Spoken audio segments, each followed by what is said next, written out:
Queridos, graça e paz, louvamos a Deus por estarmos juntos nesse momento à luz da Bíblia. Recebo o nosso abraço no nome de Jesus a todos os irmãos da IBAM, todos os pastores, evangelistas, presbíteros, diáconos, líderes. Que Deus os abençoe de todas as denominações, todas as convenções, aonde esse vídeo chegar. Que Deus possa abençoá-los grandemente no nome de Jesus. Hoje vamos meditar, queridos, no verso 18 do capítulo 1 da primeira carta do apóstolo Paulo aos Coríntios, que diz assim: pois a palavra da cruz é loucura para os que perecem, mas para nós que somos salvos é o poder de Deus. Outra tradução diz: certamente que a palavra da cruz é loucura para os que se perdem, mas para nós que somos salvos é o poder de Deus.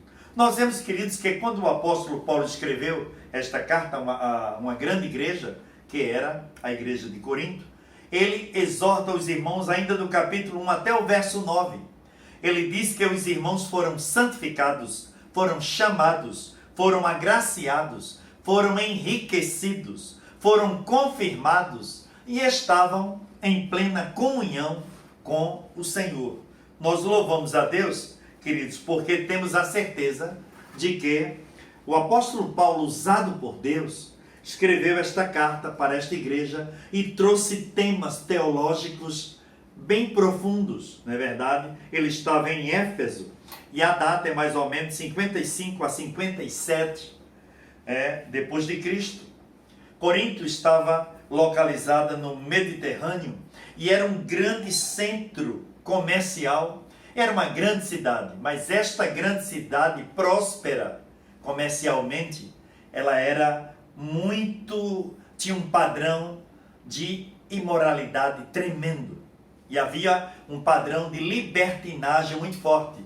Mas o apóstolo Paulo, a escrever esta carta, ele estava exortando os irmãos para que eles amassem servir a Deus, para que eles ministrassem a palavra, para que eles saíssem, vigiassem contra o mal e tivessem força de vontade, podemos dizer assim, mas a força maior era o Espírito Santo do Senhor que estava sobre eles para eles vencerem todas as investidas do inimigo em meio àquela cidade tão tumultuada, moralmente falando.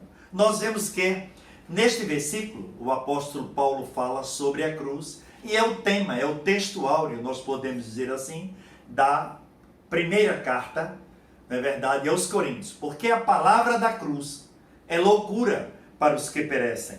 É verdade? No primeiro ponto, queridos, o apóstolo Paulo, ele exorta os irmãos a estarem conscientizados de que o sacrifício lá na cruz do Calvário foi um sacrifício único, perfeito, total. Aí nós vemos na carta aos Hebreus, quando o escritor diz que o sumo sacerdote dos bens já realizados entrou uma única vez para realizar o sacrifício único e perfeito para nos resgatar. Em primeiro lugar, queridos, a cruz de Cristo nos resgatou da nossa vã maneira de viver.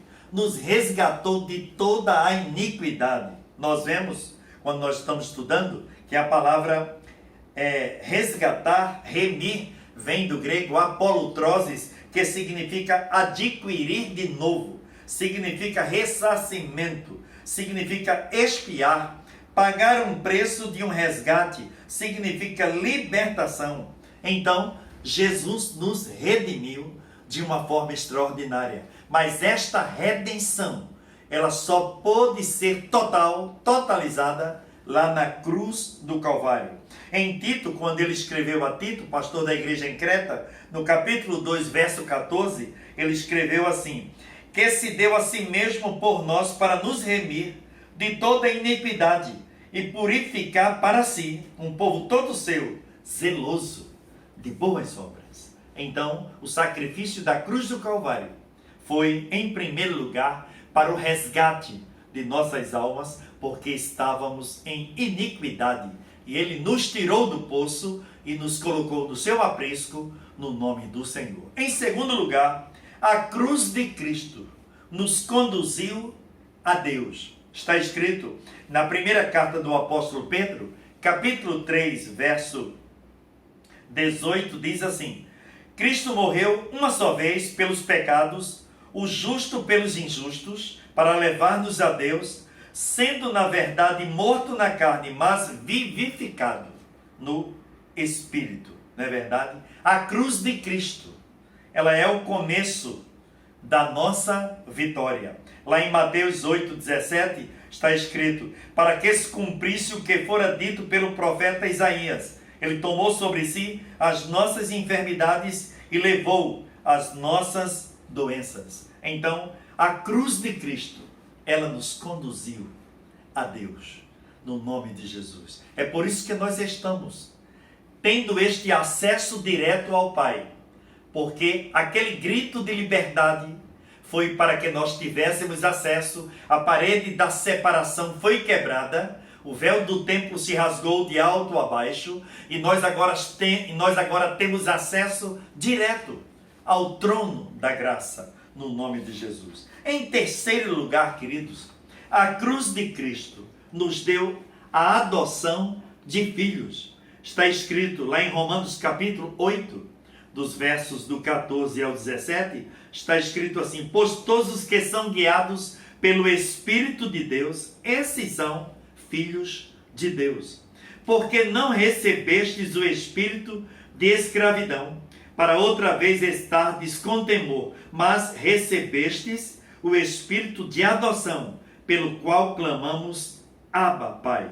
O Espírito mesmo testifica com o nosso espírito que somos filhos de Deus. Agora não existe mais escravo. Agora, pela cruz de Cristo, nós fomos adotados. Não tínhamos filiação nenhuma, mas Ele nos adotou e nos incorporou como participantes de uma herança total, para a honra e para a glória do nome do Senhor. Antes éramos escravos. O escravo não tinha direito nenhum, mas agora fomos adotados e passamos a usufruir de todo o direito legal dos bens que o nosso Pai tem. E Ele é o Deus de todas as riquezas e toda a herança. Nós estamos inclusos nela, para a honra e para a glória do Senhor. Em quarto e último lugar, queridos, a cruz de Cristo nos deu um novo modo de viver e nos fez um povo exclusivo de Deus. Glória a Deus. O cristão é uma pessoa recriada, isto é, uma nova criatura através da ação do Espírito Santo. Nós vemos isso, o apóstolo Paulo falando na segunda carta, capítulo 5, não é verdade? No verso 17. Porque se alguém está em Cristo, nova criatura é, as coisas velhas já passaram, eis que tudo se fez novo. É uma nova vida, uma mudança radical no nome de Jesus. E a cruz de Cristo nos fez um povo exclusivo de Deus. 1 Pedro capítulo 2, irmãos conhecem, verso 9 e 10 diz assim: mas vós sois a geração eleita, o sacerdócio real, a nação santa, o povo adquirido, para que anuncieis as grandezas daquele que vos chamou das trevas para a sua maravilhosa luz. Agora o sacerdócio santo é um privilégio de todo filho de Deus, para servir ao Senhor, para oferecer sacrifícios espirituais e para obedecer a Deus com toda a sua alma, interceder uns pelos outros. Grave este versículo, que é como texto áureo da primeira carta aos Coríntios, porque a palavra da cruz é loucura para os que perecem, ou para os que se perdem, mas para nós que somos salvos, é o poder de Deus. Que Deus nos abençoe. Vamos orar? Vamos agradecer a Deus.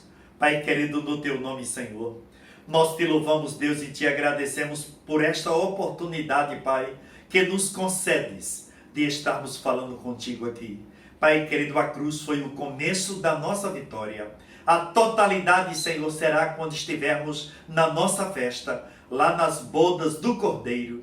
Mas nós Te louvamos, Senhor, pelo sacrifício total. Oh, Pai querido, foi o único sacrifício, Senhor, para resgatar a raça humana que Tu fizeste lá na cruz do meio. Pai querido, nos dando liberdade total para a honra e para a glória do Teu nome. Pai querido, nós Te louvamos, Senhor, Ajuda-nos, ó Pai, a Te servir melhor. Ajuda-nos, Senhor, para que sempre nós possamos diminuir cada vez mais. E a Tua palavra diz que Tu abate o exaltado e eleva aquele que se humilha. Pai querido, no Teu nome, Senhor, nós queremos apresentar todos os nossos familiares, a Tua igreja na face da terra. Queremos Te apresentar esta nação, o presidente da república, cada estado desta confederação que é o Brasil. No Teu nome, Deus, continua fazendo, porque Tu és o Senhor que faz. No Teu nome te agradecemos para sempre. Amém.